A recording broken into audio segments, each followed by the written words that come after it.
Eu notei que o Rio de Janeiro tem muitos feriados, mas nem todos são feriados nacionais, como o Dia de São Jorge. Gostaria de saber por que esses feriados religiosos não são feriados nacionais. Isso tem alguma relação com a história? Speaking Brazilian Podcast, episódio 18, take 1. Olá, eu sou a Virginia. E eu sou o Rob. Bem-vindos ao Speaking Brazilian Podcast. Neste podcast, você vai ouvir conversas autênticas em português brasileiro. Eu sou Virginia, sua professora brasileira, e estou aqui com o Rob. Oi, Rob. Oi, gente.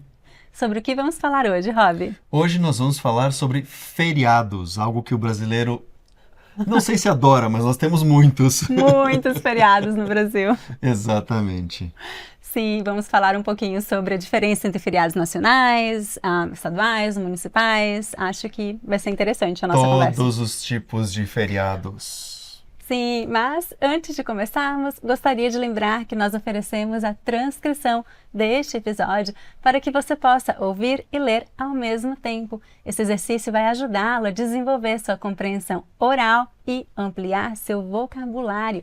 Para baixar a transcrição, use o link que está na descrição deste episódio ou visite nosso site speakingbrazilian.com/podcast, speakingbrazilian.com/podcast.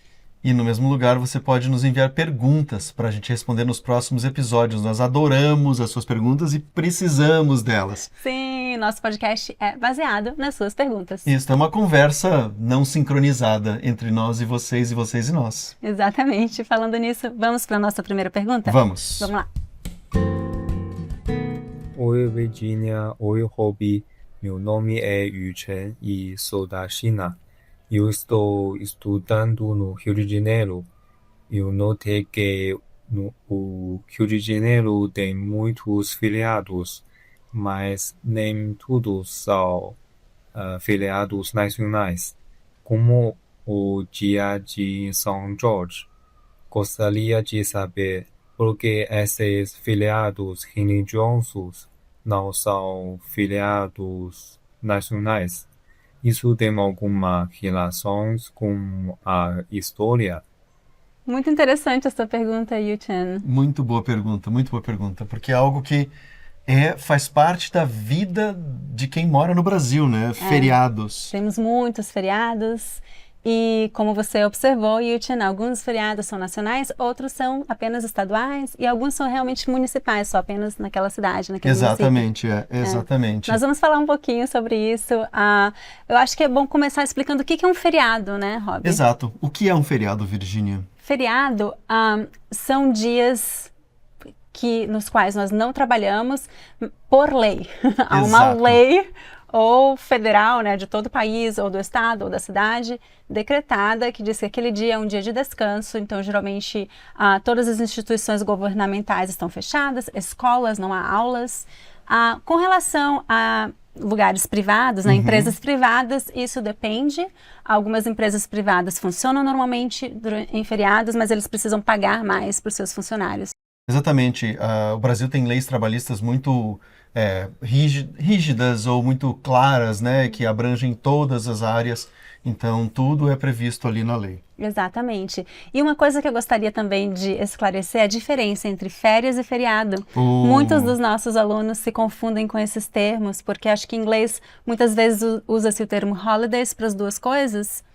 Holiday and vacation, né? No português há uma diferença bem clara entre feriado e férias, né? Exato. Feriado é o que eu disse, é uma lei, né? É um dia de folga por lei. Férias são mais pessoais, né? Então cada pessoa tem seu período de férias. que geralmente você tira do trabalho. Tem as férias escolares, que daí é de toda a escola, toda a instituição, né, de ensino. A universidade tem período de férias, as escolas têm seu período de férias. Então, todos os alunos estão em férias ao mesmo tempo. Empresas, geralmente, são férias individuais, né? Cada pessoa tem o seu período de férias. No Brasil, é muito comum tirar um mês de férias por ano. 30 dias, 30 dias de férias. Eu sei que nos Estados Unidos é diferente. Mas é isso, essa é a diferença entre férias e feriado. Exato. Férias dentro da CLT, né, das leis trabalhistas, você tem direito a 30 dias de férias, pelo menos, por ano. E você, como você falou, tira quando você negociar com a empresa. Feriado é aquele dia específico, né? Exatamente. 1º de janeiro é um feriado e pronto, né? Independente se você está em férias ou não. Exatamente. Então, você tem um período de férias além dos feriados. Exato. Né? E os feriados, por quê? O Yutin perguntou, por que esse feriado de São Jorge é só no Rio de Janeiro, não é nacional? É histórico? Por quê? E os feriados no Brasil, eles podem ser por razões históricas, razões religiosas, alguns feriados são religiosos, por razões culturais ou cívicas, né? Tipo, por exemplo, Dia da Independência, coisas desse tipo. Exato. Exatamente. Então, vamos dar alguns exemplos de feriados nacionais, estaduais, federais? Vamos lá. Você tem um exemplo de um feriado nacional, Rob? Feriado nacional muito clássico, acho que é considerado, eles falam de data magna, né? É a independência do Brasil, 7 de setembro. Exato. Então, no dia 7 de setembro, é feriado nacional, tem desfiles, né, nas cidades. 7 de setembro é um feriado nacional que atinge todos, o Brasil inteiro, estados, cidades, todo mundo, é feriado para todo mundo. Exatamente. Bancos estão fechados, repartições públicas estão fechadas. Exatamente. E um outro exemplo de feriado nacional, que nesse caso, originalmente era religioso, hoje em dia já é mais cultural do que religioso, é o Natal. Natal é feriado, dia 25 de dezembro, no Brasil, é feriado nacional. Para muitos considerado ainda religioso, para outros é apenas cultural, né? Exatamente. Então, muitos feriados religiosos são tratados como datas culturais por muitos brasileiros, dependendo da religião de cada pessoa. A gente tem, se eu não me engano, são 10 feriados que são fixos os dias, né? Nacionais. E aí tem outros que são móveis e definidos ano a ano. Exatamente. Vamos falar de alguns feriados estaduais? Vamos. Eu tenho aqui o primeiro da minha lista, 9 de julho, que é um feriado do estado de São Paulo por causa da Revolução Constitucionalista. Essa palavra é difícil, né, gente? Consegue falar Constitucionalista. 10 vezes, sem pausa. Não. Constitucionalista. Esse é um feriado, 9 de julho. Feriado específico de São Paulo por causa de uma revolução, de uma revolta que aconteceu em São Paulo contra o governo federal do Getúlio Vargas, na época que ele era ditador, né, da ditadura do Getúlio Vargas, e que não é a última ditadura que nós tivemos, foi uma anterior. Tivemos algumas. Muitas ditaduras. Então eles tentando transformar a federação constitucional democrática, né? Enfim. Então, esse é um feriado histórico, né? Por causa da história de São Paulo. Mas aconteceu, a revolução, a revolta foi em São Paulo. Então, por isso é só no estado de São Paulo. Exato. E o próximo, também bem regional. Dia 20 de setembro, tivemos a Revolução Farroupilha. E é um feriado hoje no estado do Rio Grande do Sul. Exatamente. Esse feriado, eu morei no Rio Grande do Sul. Eu não sou de lá, mas eu morei lá. E é muito...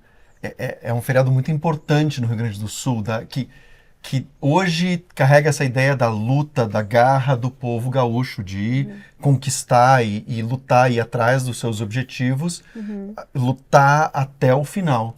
A Revolução Farroupilha foi uma tentativa de fazendeiros, né, que lá no Rio Grande do Sul se chamam estancieiros, porque eram estâncias de gado, contra o governo federal, mas isso foi muito atrás, antes de existir a República. Eles queriam instaurar uma república. Isso também aconteceu, algo semelhante, junto, ao mesmo tempo, em Santa Catarina, que o Garibaldi, lá da Itália, veio para cá e também lutou. O Garibaldi estava em várias.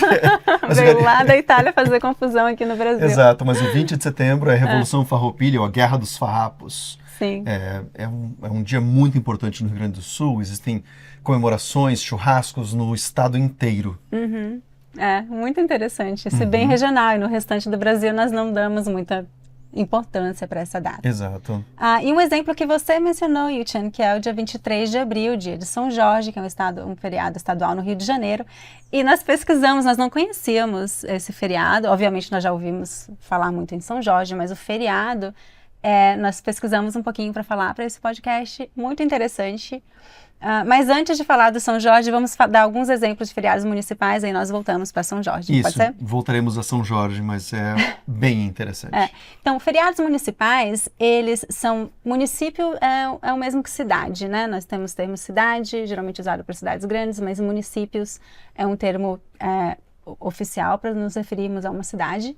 E os feriados municipais, geralmente, eles celebram coisas específicas da cidade, como, por exemplo, o aniversário da cidade. Exato, então, toda cidade celebra o dia do seu aniversário, o dia da sua fundação. Outro muito comum, às vezes, é o padroeiro, padroeira da cidade, né? Que é aí no caso, é religioso, um santo, que é considerado o santo protetor daquela cidade. Por exemplo, em Salvador, o dia 29 de março é feriado municipal em comemoração ao aniversário da cidade. Em Joinville era 9 de março, é o dia da fundação da cidade. Eu nasci em Joinville, então sempre tinha... não tinha aula no dia 9 de março. Tem uma outra coisa interessante que, assim, existem algumas datas que não são feriado. Tipo, não é obrigatório fechar bancos e repartições públicas, que são os pontos facultativos. Então, assim, é por lei também, está designado, mas não é lei, é portaria, eu acho, alguma coisa assim. Não é exatamente uma lei. E aí o governo diz, olha, nesta data, as repartições públicas e empresas, bancos, podem escolher se eles querem abrir ou não. Né? E aí cada instituição define se vai abrir ou não ao público, se vai operar ou não. Se vai considerar um feriado ou não. Exato. E aí tem algumas minúcias ali que daí você tem que descobrir mais, mas é assim, tipo, alguns lugares dizem, olha, a gente vai abrir, mas se você não quiser vir trabalhar, você pode recuperar depois e essas coisas. Então, certa flexibilidade aos trabalhadores. Exato, mas tem que ser conversado, negociado. Nada é, tipo, ponto facultativo, não aparece para trabalhar, pode dar problema. Então, ponto facultativo. O termo facultativo significa o mesmo que opcional, né? Exato. Muitas vezes usado da mesma forma. Exatamente, é isso aí. Então fica de olho, às vezes é ponto facultativo. Você não sabe se vai abrir ou não, checa antes de ir ao banco para ver se vai estar aberto. Você tem um exemplo de ponto facultativo? Por exemplo, durante jogos da Copa do Mundo, quando o Brasil joga, às vezes é ponto facultativo. Que interessante. Exato. Sim, isso me faz muito lembrar. Nós estamos gravando esse podcast durante a Copa do Mundo, está acontecendo agora. E eu lembro muito claramente de precisar ir ao banco e não poder, porque o banco estava fechado, porque tinha jogo do Brasil em Copa do Mundo. Isso foi em São Paulo. Exato. E eu lembro que isso me marcou muito. Gente, Copa do Mundo é feriado no Brasil. É muito interessante. Por exemplo, o dia 25 de dezembro é feriado, mas às vezes o 24 eu acho que é ponto facultativo, porque aí fica, né, ou às vezes só fazem meio expediente. Até meio-dia, e aí para. Exatamente, dia 31 ou antes de um feriado. Porque no Brasil a gente emenda feriados, né? Esse é um conceito muito brasileiro, emendar feriado ou feriadão. Exato, tem um feriado na quinta-feira. Aí depois tem a sexta, que seria de trabalho, e depois sábado e domingo. Aí às vezes a sexta é ponto facultativo.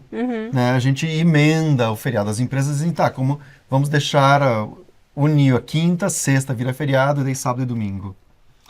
Coisas que acontecem. Isso é muito comum no Brasil. Você tem um feriado na quinta, é muito raro as pessoas trabalharem na sexta-feira. Emenda, já tem um fim de semana prolongado. Imagino que vocês que conhecem, ou vivem, ou viveram no Brasil, já ouviram falar sobre esses feriados emendados, feriadões. Porque um feriado vira, quando ele emenda, ele vira um feriadão. Ou um feriado prolongado, ou um fim de semana prolongado. O feriado prolongado é assim, é o oficial, né? Você fala nos jornais. Mas a gente no dia a dia fala, é um feriadão. Vamos falar sobre São Jorge? Vamos lá. Achei tão interessante pesquisar, aprender mais sobre esse feriado, que é do Rio de Janeiro. Acontece no dia 23 de abril. Celebração ao Dia de São Jorge. É um feriado estadual desde 2008. E é uma coisa muito cultural, né? Muito, muito. Você sabe explicar por que isso é importante para o Rio de Janeiro? No Rio de Janeiro é muito interessante, porque São Jorge é uma figura... No Brasil aconteceu uma coisa muito interessante. Na época da escravidão ainda ativa no Brasil, que... as pessoas escravizadas, os negros, os africanos escravizados que foram trazidos para o Brasil, eles eram proibidos de usar a língua deles, eles eram proibidos de cultuar as religiões deles, né, exercer as religiões deles. Então eles acharam jeitos de continuar com a religião. E eles pegavam santos da Igreja Católica, que são muito prolíficos, né? Tem muitos santos na Igreja Católica, e associavam as entidades, os orixás que eles tinham nas religiões deles, a esses santos. E São Jorge é um deles. São Jorge é um santo da Igreja Católica. Mas Ogum é um orixá das religiões de matriz africana. E eles encontraram aí uma conexão entre um e outro, e as pessoas no Brasil, muitas pessoas no Brasil, especialmente no Rio de Janeiro, cultuam Ogum e São Jorge como uma coisa só, uma única pessoa, uma única entidade. Exatamente, é muito interessante isso. Então isso veio lá do Candomblé e... depois nasceu a Umbanda também, que é outra religião de matriz africana, e eles celebram o dia de Ogum e o dia de São Jorge, é o mesmo dia, a mesma celebração. E é interessante porque essas duas figuras, né, São Jorge e Ogum, tinham características similares, então eles viram conexões, eles acho que tinham essa característica de serem lutadores, né, guerreiros. Exato.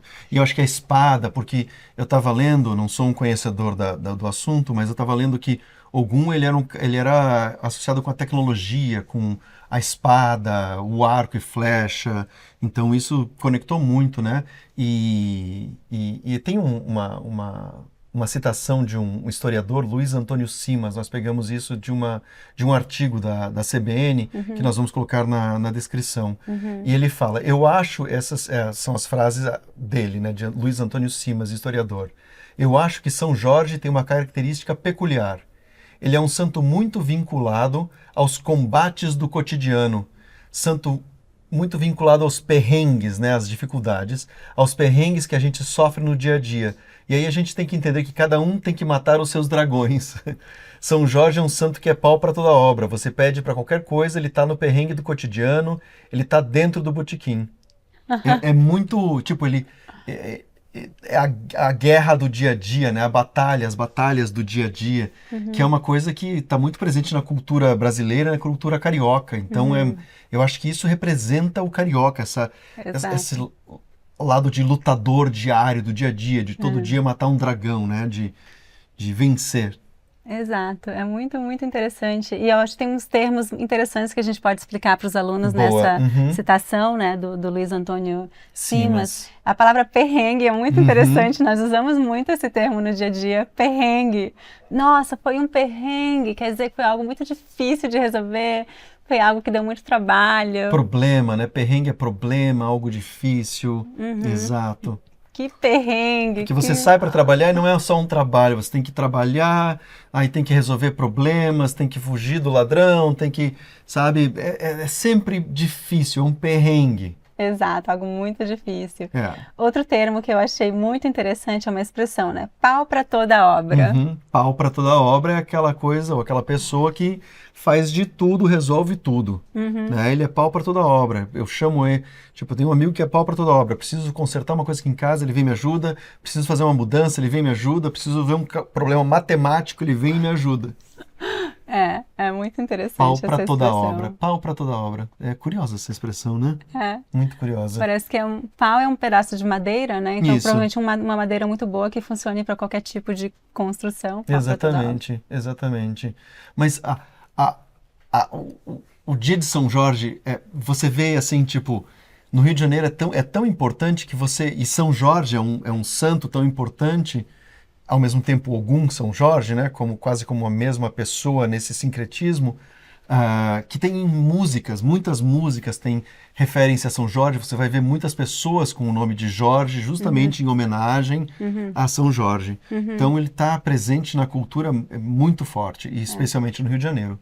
Exatamente. Então, Yukian, para você entender por que São Jorge no Rio, mas não em outros lugares. Tanto que a gente nem sabia de tudo isso. A gente pesquisou e descobriu todas essas informações para gravar essa conversa para vocês. Isso tem muito a ver com a história do lugar também, né? Então tem a ver com a religião, tá tudo conectado, né? Tem a ver com a religião presente naquele lugar, mas tem a ver com a história do Rio de Janeiro. O Rio de Janeiro teve um número maior de descendentes africanos, e também na Bahia. Então você vai ver muitas pessoas que seguem essas religiões de matriz africana no Rio de Janeiro e na Bahia e em muitos outros lugares do Brasil também, mas elas não são tão comuns no sul e sudeste do país, onde nós tivemos menos africanos. Então, tem a ver com a história do lugar, tem a ver com a religião, é tudo conectado. Exatamente. É interessante, porque eu já tinha ouvido falar da feijoada do Zeca Pagodinho, que ele faz todo o dia 23 de abril, que é assim, ele chama, sempre vira notícia, a feijoada do Zeca Pagodinho. Que o dia de São Jorge, no Rio de Janeiro, é um dia de feijoada, um dia de não tem trabalho, e as pessoas vão lá, se reúnem para fazer uma feijoada. E o Zeca Pagodinho, que é um músico muito importante no Brasil, ele faz a feijoada dele, ele convida os amigos músicos dele, as pessoas conhecidas, e ele faz a tradicional feijoada do Zeca Pagodinho. No dia de São Jorge. É a feijoada de São Jorge, né? No Ogum São Jorge. Que legal, não sabia. Vamos passar para a nossa próxima pergunta? Vamos lá. Pergunta da Denisa, que é nossa aluna querida, aluna da academia, que é o nosso programa para alunos de nível intermediário e avançado. Olá, Virginia e Robe. Meu nome é Denisa, sou romena, mas moro no Canadá. Obrigada pelo seu podcast. Gosto muito de ouvir vocês, estou aprendendo muito sobre o Brasil e sobre a língua portuguesa. Minha pergunta é sobre o L, e eu sei que o L no fim de palavras é pronunciado U, mas tem outras regras para pronunciar o L como U? Obrigada. Romena, que legal. Primeira mensagem da Romênia. Quer dizer, ela mora na cidade do México, né? Ela falou, mas ela é da Romênia. Sim. E o Yushan, da China, né? Nem lembro se a gente teve uma mensagem da China. Mas é tão bom receber mensagens de tão longe no globo. Exatamente, então, muito legal. Ótima pergunta, Denisa. Sabe que isso confunde muitos alunos, mesmo alunos avançados, às vezes é tão difícil, porque não faz sentido você ver a letra L na palavra, mas não tem som de L. Por quê? É tão louco isso. E isso é no português brasileiro. Você vê que a pronúncia em português de Portugal é diferente. Eles pronunciam muito mais o L do que nós pronunciamos no Brasil. É uma coisa do sotaque brasileiro mesmo. Felizmente, há uma regra que você pode seguir, que é fácil de entender. E também, se você não seguir a regra, não é um super problema, as pessoas vão te entender da mesma forma, você só vai ter um sotaque diferente. Exato. Então, via de regra é o seguinte, a letra L, ela não é pronunciada como L em final de sílabas. Então, não é somente em final de palavras, sim, em final de palavras, mas também no meio de palavras, se ela estiver em final de sílaba, estiver no final de sílaba. Como você sabe se a letra L está em final de sílaba? O que é uma sílaba? O que é uma sílaba? Gente, sílabas geralmente são formadas por uma consoante e uma vogal, ou uma consoante, uma vogal e uma consoante. Uma consoante e uma vogal é uma sílaba. Lá, lé, li, ló, lu. Então, sempre que você vir a letra L seguida por uma vogal, ela vai ser pronunciada lá, lé, li, ló, lu. Mas, se você vir a letra L e logo depois do L não tiver uma vogal, for uma consoante ou for no final da palavra e começar outra palavra, então este L não tem som de L, ele vai ter um som, acontece uma vocalização, ele se transforma em uma vogal, foneticamente falando, mais precisamente a semivogal U, ou seja, um U fraco, né? Por exemplo, como é o nome do nosso país? Brasil. Brasil.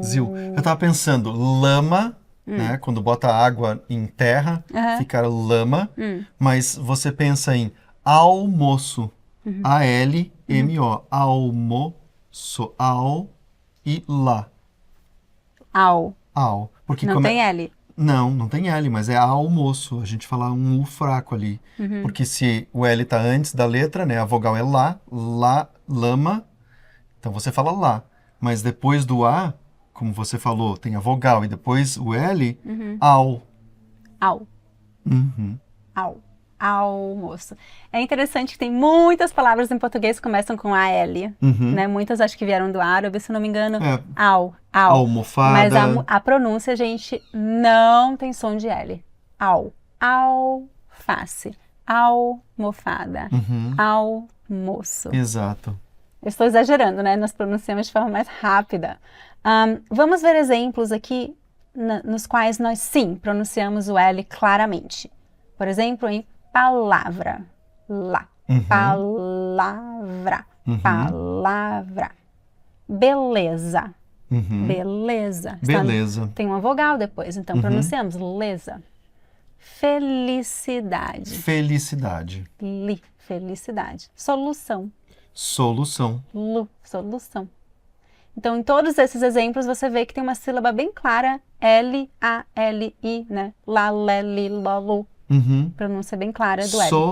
Solução. São 3 sílabas, né? Solução. Exato. Aí eu tava pensando, solvente. Solvente. Você está tentando O dividir L tá no sílabas. final. Tô dividindo sílabas. Solvente. Solução. Que o L fica depois da primeira... Depois do O, né? Exato. Você sabe que a divisão de sílabas em português tem umas regras super chatinhas, mas você sabe que o L está em final de sílabas se não tiver uma vogal depois. Isso. Simples. É. Se não tem vogal, o L está em final de essa é uma boa, sílabas, hein? ele vai ser pronunciado como U. Essa é uma boa dica. Sim. Gostei. Então, outros exemplos aqui. Agora, nesses exemplos, você vai ver que o L está em final de sílabas. O nome do nosso país, Brasil. Brasil. Brasil. A gente até brinca, às vezes escreve com U, né? Brasil. Não fale Brasil. Oh, fico nervosa, gente. Só se você for português, aí pode falar Brasil. Sim. Tá perdoado. Hotel. Hotel. Voltar. Voltar. V-O-L-T-A-R. Voltar. Voltar.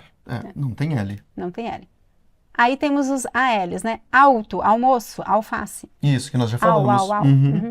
Facultativo. Facultativo. Nós falamos essa palavra antes, né? Exato. Tem um feriado facultativo. Facultativo. E aqui é interessante que nós temos 2 sons do U, né? U. Facultativo. Quando a gente fala rápido, facultativo, não é se um ouve só. dois. Quando você fala devagar, você é facultativo. Mas rápido é facultativo. Isso. Não damos muita ênfase ao L ali. Exato. Então é isso, Denise. Espero que ajude. Então lembre-se, em final de sílabas. Sempre, se o L não tiver uma vogal depois, você vai pronunciar o L como U. Um U fraco, rapidinho. Eu acho que ficou claro, mas pra mim é fácil entender, né? Você não precisa pensar, né? Você é brasileiro, você fala naturalmente. Já nasci aprendendo. Vamos então passar a nossa recomendação de hoje. Rob tem uma recomendação de uma música especial para vocês. Sim, hoje eu quero trazer para vocês algo relacionado ao que nós falamos, né? Que é o dia de São Jorge, Ogum, com a música do Zeca Pagodinho, que se chama Ogum. Aqui, nessa música, fica muito claro a conexão que ele faz entre Ogum e São Jorge. Quer ver? Eu vou ler um trecho da letra. Eu sou descendente Zulu, referência à África, né? Sou um soldado de Ogum, devoto nessa imensa legião de Jorge, ou seja, soldado de Ogum nessa imensa legião de Jorge, ou seja, ele conecta, né? Ogum e Jorge, para ele, é a mesma pessoa. E aí ele fala, eu sincretizado na fé. Ele reúne as duas coisas. Sou carregado de axé e protegido por um cavaleiro nobre, Sim, vou na igreja festejar meu tambor. Protetor. Ah, é verdade. Sim, vou na igreja festejar meu protetor. E logo abaixo ele fala, e agradecer por ser mais um vencedor nas lutas, nas batalhas. Sim, vou no terreiro para bater o meu tambor. Uhum. Ou seja, ele vai à igreja agradecer a São Jorge, celebrar São Igreja Jorge. Católica aqui. Isso. E vai ao terreiro, que é o local onde normalmente se celebram e realizam as cerimônias de matriz africana, se chama terreiro. Ele diz que vai ao terreiro também, né, festejar Ogum. Então na música ele reúne as duas coisas, ele diz, vai à igreja, vai ao terreiro, ele conectou tudo. É muito interessante que essa música mostra muito o sincretismo religioso que existe no Brasil, né? Como ele celebra tanto o catolicismo quanto a Umbanda, o Candomblé, não tenho certeza, que são religiões de matriz africanas. Eles celebram os dois seguem as duas religiões da mesma forma. É muito interessante, isso é muito comum no Rio de Janeiro. Exato. E o que é sincretismo? Só para deixar uma definição, para caso os alunos não Eu estava saibam. pesquisando aqui a definição padrão, é a fusão de diferentes doutrinas, né? Então, se você... É justamente isso que eles fizeram, né? De considerar que Ogum e São Jorge são o mesmo santo, estão fundindo aqui, conectando essas duas religiões como se fosse uma coisa só. Então, isso é um sincretismo religioso. Entendi. Interessante, né? Muito interessante. Chegamos ao final de mais um episódio. Obrigada por ficarem conosco até o final e muito obrigada a todos vocês que enviaram suas perguntas. Para nos enviar a sua pergunta, visite nosso site speakingbrazilian.com/podcast, speakingbrazilian.com/podcast e lembre-se de baixar a transcrição deste episódio para estudar o conteúdo. O link para baixar sua transcrição e enviar suas perguntas está na descrição deste episódio. E se você estiver interessado em aprender português conosco, visite nosso site para ver os cursos que oferecemos. Na Escola Speaking Brazilian, nós oferecemos cursos digitais, aulas em grupo e aulas particulares. Você vai encontrar todas as informações no site speakingbrazilian.com, speakingbrazilian.com. Antes de ir embora, lembre-se de seguir ou assinar nosso podcast na sua plataforma favorita para não perder nossos próximos episódios. E se você está gostando, deixe um comentário ou um review, pois isso vai nos ajudar muito a crescer este podcast. Nos vemos no próximo episódio. Tchau, tchau! Tchau!